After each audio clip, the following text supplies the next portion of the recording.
To యోగ సూత్ర.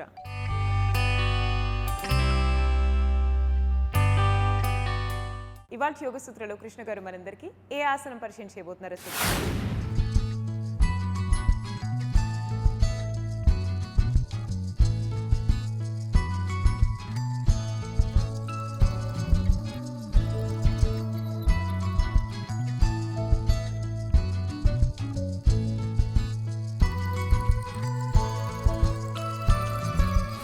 నమస్తే. ఈరోజు యోగ సూత్రాలు చేసే ఆసనం పేరు బద్ధ వీరభద్రాసనము. ఈ బద్ధ వీరభద్రాసనంలో మనము కుషన్ని సహాయంగా తీసుకుంటూ ఈ ఆసనాన్ని చేయబోతున్నాము. బద్ధ అంటే చేతులని ఈ విధంగా బంధించడము, లేదా చేతులని ఈ విధంగా వీపు వెనకాల తీసుకెళ్ళి బంధించడము. అయితే వీరభద్రాసనంలో చేతులని ఈ విధంగా వెనకాలకు తీసుకెళ్ళి బంధిస్తాము. దాన్ని మనము బద్ధ అంటాము. ఈ బద్ధ చేసినప్పుడు మన షోల్డర్ కండరాలపై ఈ యొక్క ఆసన ప్రభావం బాగా ఉంటుంది. ఈ యొక్క బద్ధ మనము వీరభద్రాసనం ఒకటిలో చేసి ఫార్వర్డ్గా బెండ్ అయిపోతున్నాము. ఈ ఆసనం మనము ఇంతకుముందు ప్రాప్ సహాయం లేకుండా వేరే ప్రాప్స్తో చేసాము. కుషన్తో చేయడం వలన ఎలాంటి లాభాలు మనకు ఉంటాయో అనేది చూద్దాము. కుషన్తో చేసినప్పుడు కూడా ఈ యొక్క ఒక్క ఆసనానికి ఎన్నో డిఫరెంట్ వర్షన్స్ ఉన్నాయి. ఆ వర్షన్స్ని ఏ విధంగా చేయాలో మనం ఒక్కొక్క ఎపిసోడ్లో తెలుసుకోవచ్చు. ఈ ఆసనంలో చేసే ముందు మన కాళ్ళ కండరాలు చాలా వార్మప్ అయి ఉండాలి. అలానే మన స్పైన్ మంచి వార్మప్ అయి ఉండాలి. అలానే కాళ్ళు బలంగా ఉండాలి. షోల్డర్లో ఫ్లెక్సిబిలిటీ, మొబిలిటీ ఉండాలి. కుషన్పై ఇలానే కూర్చోండి. మనము షోల్డర్స్ని ఈ విధంగా రొటేట్ చేద్దాము. ఈ విధంగా రొటేట్ చేసి షోల్డర్లో మొబిలిటీని పెంచుకోవచ్చు. కొన్నిసార్లు మనము ఈ విధంగా షోల్డర్స్ని పైకి కిందికి చేస్తూ ఉండాలి. రివర్స్లో కూడా షోల్డర్స్ని అదే విధంగా చేయండి. అలా చేసి చేతులని కింద పెట్టేసేయండి. ఇప్పుడు మనము మోకాలపై వెళ్ళిపోతాము. శ్వాస తీసుకుంటూ వీపుని ఆర్చ్ చేసి శ్వాసని వదిలేస్తూ వీపుని రౌండ్ చేయండి. వీపుని ఆర్చ్ చేయండి. బ్యాక్ని రౌండ్ చేయండి. వీపుని ఆర్చ్ చేసి బ్యాక్ని రౌండ్ చేయండి. ఇలా చేసి అధోముఖ శ్వానాసనంలో వెళ్ళండి. కాళ్ళ కండరాలని పైకి కిందికి చేద్దాము.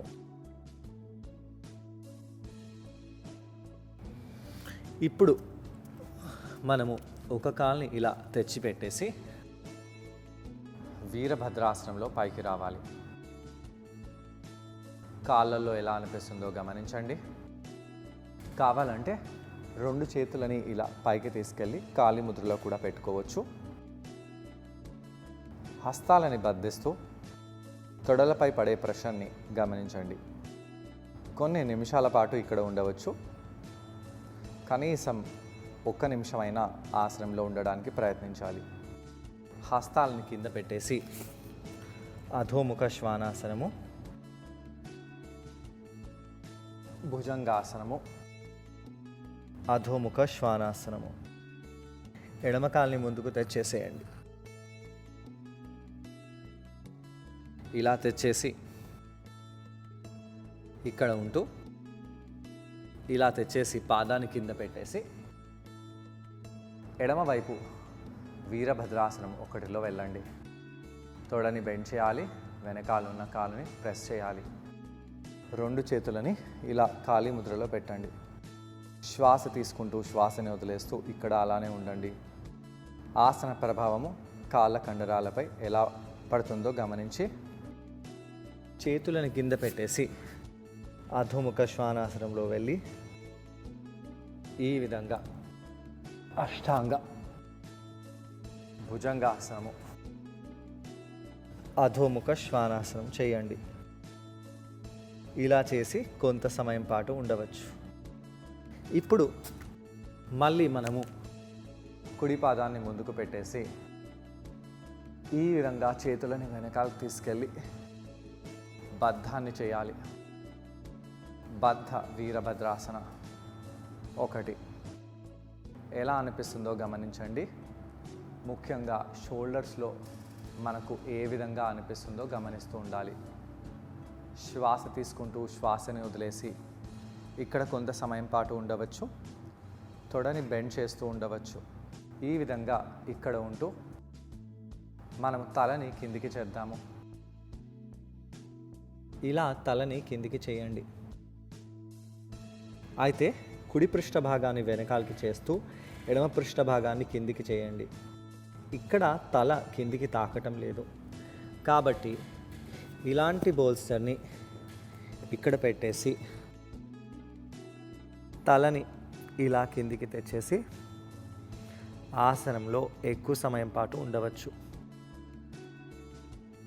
ఇక్కడ ఇలానే ఉండి చేతులను కింద పెట్టేసి అధోముఖ శ్వానాసనంలో వెళ్ళండి. నెమ్మదిగా మోకాలని కింద పెట్టేసి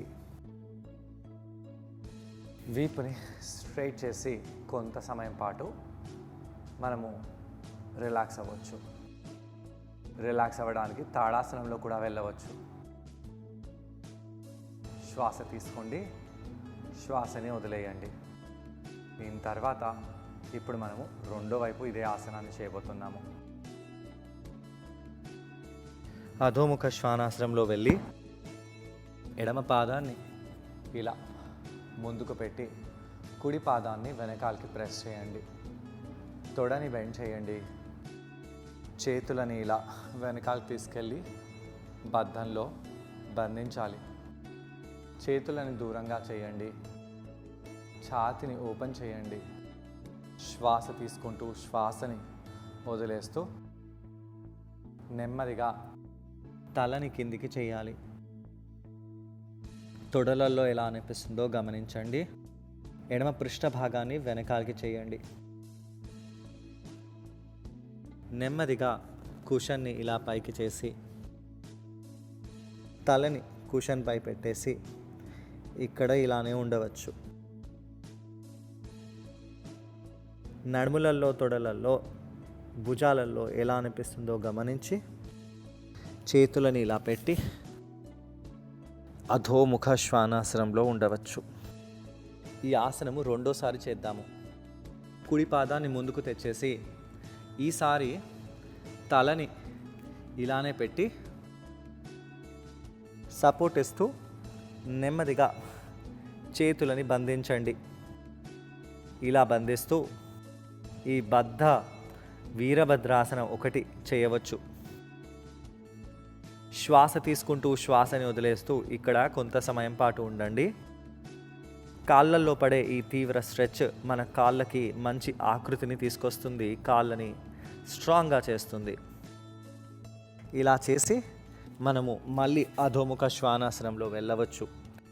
ఇక్కడ మన తలని బోల్సర్పై అలానే పెట్టవచ్చు. శ్వాస తీసుకుంటూ వదిలేస్తూ ఇక్కడ అలానే ఉండి నెమ్మదిగా ఎడమ పాదాన్ని ముందుకు తెచ్చేసేయండి. తలని అంత పైకి తీసుకెళ్లకుండా ఇక్కడే మనము బోల్సర్పై తలని పెట్టి తలని కిందికి వాల్చవచ్చు. ఇలా వాల్స్తూ చేతులని ఒకదాని తర్వాత ఒకటి పైకి తీసుకెళ్ళి ఈ విధంగా ఇంటర్లాక్ చేయవచ్చు. ఇంటర్లాక్ చేసి మోచేతులు, భుజాలపై ఎలాంటి ప్రభావం పడుతుందో గమనించండి. శ్వాస తీసుకుంటూ శ్వాసని వదిలేస్తూ ఇక్కడ అలానే ఉండండి. అయితే కుషన్పై తలని ఎక్కువగా ప్రెస్ చేయకూడదు. నెమ్మదిగా చేతులని ఇంటర్లాక్ చేసి ఇక్కడే అధోముఖ శ్వానాసనంలో ఉండండి. శ్వాస తీసుకుంటూ శ్వాసని వదిలేస్తూ ఇలా ఉండండి. బోల్సర్తో అధోముఖ శ్వానాసనం చేయడం వలన మన పృష్ఠ భాగాలు చాలా పైకే ఉన్నాయి. తల పైకే ఉంది. నెమ్మదిగా కిందికి వచ్చి ఈ విధంగా ఫార్వర్డ్గా వెండి రిలాక్స్ అయిపోండి.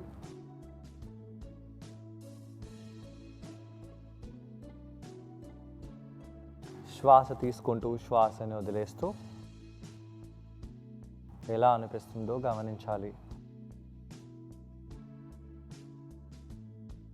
తొడలల్లో, నడుములలో చాలా చాలా తీవ్రంగా స్ట్రెచ్ పడింది. భుజాలలో కూడా చాలా తీవ్రంగా మనకు ప్రభావము తెలిసి వస్తుంది.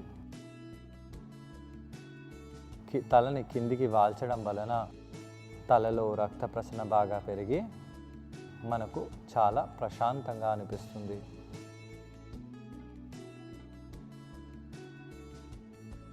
ఈ విధంగా ఇక్కడ మనము రిలాక్స్ అయిపోవాలి. ఈ ఆసనాన్ని ట్రై చేయడానికి కృష్ణ గారితో పాటు నేను కూడా జాయిన్ అవబోతున్నాను. మరి మా ఇద్దరిని చూసి ఈ ఆసనాన్ని మీరు కూడా ట్రై చేయండి. నమస్తే. ఈరోజు యోగా సూత్రాలు చేసే ఆసనం పేరు వీరభద్రాసనం 1. దీంట్లో మనం చేతులని వెనకాల తీసుకెళ్ళి ఈ విధంగా బంధించి దీన్ని మనము బద్ధ వీరభద్రాసనం 1 అని చేస్తున్నాము. ఈ యొక్క ఆసనంలో మనము బోల్సర్ సహాయాన్ని ఉపయోగించి ఆసనం చేయబోతున్నాము. తొడ కండరాలకి, కాళ్ళ కండరాలకి, నడుము కండరాలకి, అలానే భుజ కండరాలపై చాలా ప్రభావము ఈ యొక్క ఆసనం చూపిస్తుంది. ఈ యొక్క ఆసనం చేయడం వలన మన కాళ్ళకి మంచి ఆకృతి లభిస్తుంది. ముందుగా మనము వార్మప్ చేద్దాము. చేతులని ఈ విధంగా చేయండి. భుజ హైట్లో లేపేసి చేతులని ఇలా గట్టిగా పిడికలలో బిగించవచ్చు. ఆ పిడికలను బిగించి చేతులని గుండ్రంగా తిప్పాలి. అలా తిప్పుతూ భుజాలలో ఎలా అనిపిస్తుందో గమనించండి. 10 సార్లు క్లాక్ వైజ్గా, 10 సార్లు యాంటీ క్లాక్ వైజ్గా తిప్పాలి. శ్వాస తీసుకుంటూ శ్వాసని వదిలేస్తూ ఇలా చేస్తూ ఉండండి. అలా చేసి చేతులని కింద పెట్టేసేయండి. ఇప్పుడు నెమ్మదిగా చేతులని వీపు వెనకాల తీసుకెళ్ళి ఇలా బంధించండి. అలా బంధించి తలని కిందికి చేసి చేతులని పైకి చేయాలి. ఇక్కడ కొంత సమయం పాటు అలానే ఉండండి. ఎలా అనిపిస్తుందో గమనించాలి.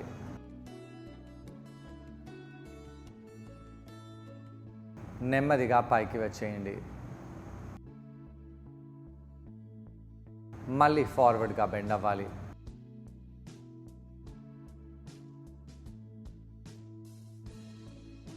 ఈ విధంగా మనము కిందికి వెళ్ళి నెమ్మదిగా పైకి వచ్చేసేయండి. దాని తర్వాత మోకాలపై వెళ్ళి మార్జరీ ఆసనంలో వార్మప్ చేద్దాము.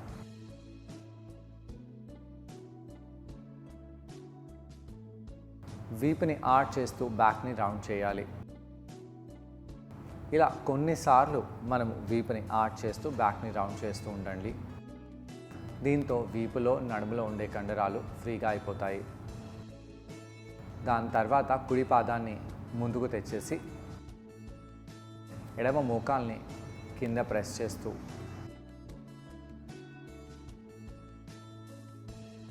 ఈ విధంగా పాదాన్ని ముందుకు తెచ్చిపెట్టేసి చేతులని ఆకాశం వైపు పైకి తీసుకెళ్ళాలి.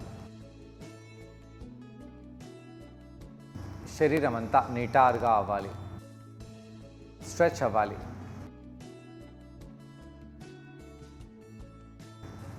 నెమ్మదిగా చేతులని కింద పెట్టేసి రెండో వైపు ఇదే ఆసనాన్ని చేద్దాము.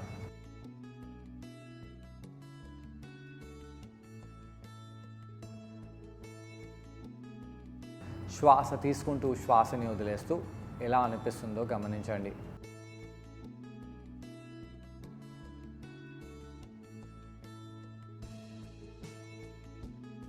ఈ విధంగా కొంత సమయం పాటు ఉన్న తర్వాత చేతులను కింద పెట్టేసి అధోముఖ శ్వానాసనంలో వెళ్ళి భుజంగాసనంలో వెళ్ళాలి.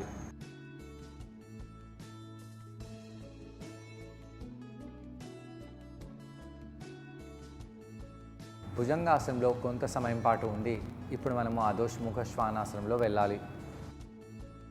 కుడి పాదాన్ని ముందుకు తెచ్చిపెట్టండి. ఎడమ పాదాన్ని కింద ప్రెస్ చేయండి. ప్రెస్ చేస్తూ పాదాన్ని కింద ప్రెస్ చేస్తూ నెమ్మదిగా మోకాల్ని బెండ్ చేస్తూ పైకి రావాలి. ఇక్కడ 2 కాళ్ళ వేలు ముందు వైపే ఉన్నాయి. కుడి పాదాన్ని కొంచెం కుడివైపు చేయవచ్చు. నెమ్మదిగా చేతులని పైకి తీసుకెళ్ళండి. ఇలా ఇండెక్స్ ఫింగర్ని పైకి చేయవచ్చు. కాలి ముద్రలో చేతులను పెట్టేసి గట్టిగా చేతులని బిగించండి. ఇక్కడ పొట్టని ముందుకు చేయరాదు, ఛాతీని ముందుకు చేయరాదు. పొట్టని లోపలికి చేయండి, ఛాతీని కూడా లోపలికి చేయండి. తొడ కండరాన్ని గట్టిగా స్క్వీజ్ చేయాలి. కుడి తొడ కండరాన్ని మనం స్క్వీజ్ చేస్తూ దాన్ని ప్రెస్ చేస్తూ ఉన్నాము. ఎడమ తొడ కండరాన్ని స్ట్రెచ్ చేస్తూ స్క్వీజ్ చేస్తున్నాము. ఇలా కొంత సమయం పాటు ఆసనంలో ఉండాలి. దాని తర్వాత చేతులని కింద పెట్టేసి అధోముఖ శ్వానాసనము, అష్టాంగ ప్రణామము, ఊర్ధ్వముఖ శ్వానాసనము, మళ్ళీ అధోముఖ శ్వానాసనం చేయాలి. గట్టిగా పాదాలను కింద ప్రెస్ చేస్తూ మీ యొక్క ఎడమ పాదాన్ని ముందుకు తీసుకొని వచ్చేసి కుడి పాదాన్ని కింద పెట్టేసి పైకి వచ్చేసేయాలి. డిస్టెన్స్ చాలా ఎక్కువగా ఉండకూడదు. ఎడమ పాదాన్ని ఎడమ వైపు చేస్తూ తొడని బెండ్ చేయండి. ఇక్కడ అలానే ఉంటూ చేతులని ఆకాశం వైపు తీసుకెళ్ళి ఇంటర్లాక్ చేసి ఆసనంలో ఉండాలి. ఎడమ తొడని కండరాన్ని స్క్వీజ్ చేస్తూ ఉండాలి. తొడలల్లో నడుములలో ఎలా అనిపిస్తుందో గమనిస్తూ హస్తాలను కింద పెట్టేసి అష్టాంగ ప్రణామము, భుజంగాసనము, అధోముఖ శ్వానాసనం చేయాలి.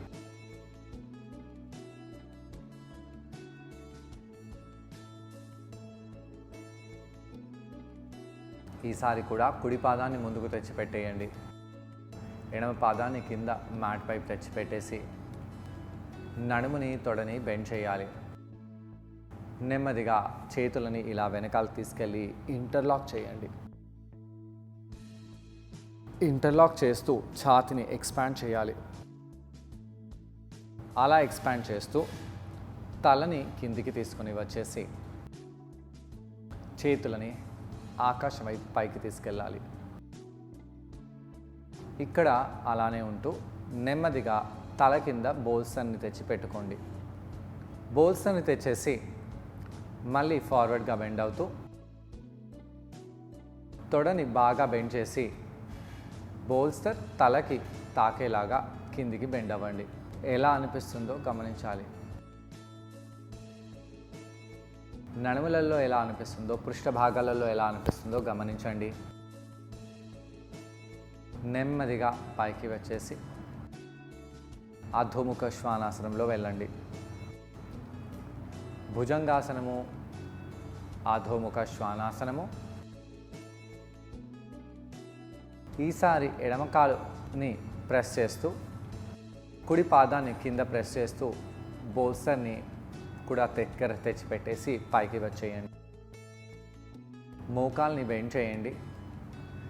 వెనకాల ఉన్న పాదాన్ని గట్టిగా మ్యాట్పై ప్రెస్ చేయాలి. అలా ప్రెస్ చేస్తూ నెమ్మదిగా చేతులని వెనకాల తీసుకెళ్ళి ఇంటర్లాక్ చేయండి. ఛాతీని నిటారుగా చేస్తూ తొడని బెండ్ చేయండి. అలా బెండ్ చేస్తూ చేతులని వెనకాల చేస్తూ తొడని బెండ్ చేసి కొంత సమయం పాటు ఉండి నెమ్మదిగా ఈ బద్ధ వారియర్ 1లో అంటే వీరభద్రాసనం 1లో ఫార్వర్డ్గా బెండ్ అవ్వండి. ఫార్వర్డ్గా బెండ్ అయినప్పుడు తలని ఆ యొక్క బోల్సర్పై పెట్టాలి. ఇక్కడ అలానే ఉండండి. చూసారు కదండి, ఈ ఆసనం పేరు బద్ధ వీరభద్రాసనం. బద్ధ వీరభద్రాసనంలో ఇది ఫస్ట్ వేరియేషన్. ఈ ఆసనాన్ని మనం కుషన్ సహాయంతో చేసాం. ఈ ఆసనం చేయడం వల్ల తొడ కండరాలకు, కాళ్ళ కండరాలకు చాలా మంచిది. తొడ కండరాలు, కాళ్ళ కండరాలు బాగా బలంగా, దృఢంగా తయారవుతాయి. చేతుల్లో మంచి స్ట్రెచ్ లభిస్తుంది. భుజాల కండరాలు బాగా ఎక్స్పాండ్ అవుతాయి, అలాగే బలంగా, దృఢంగా కూడా తయారవుతాయి.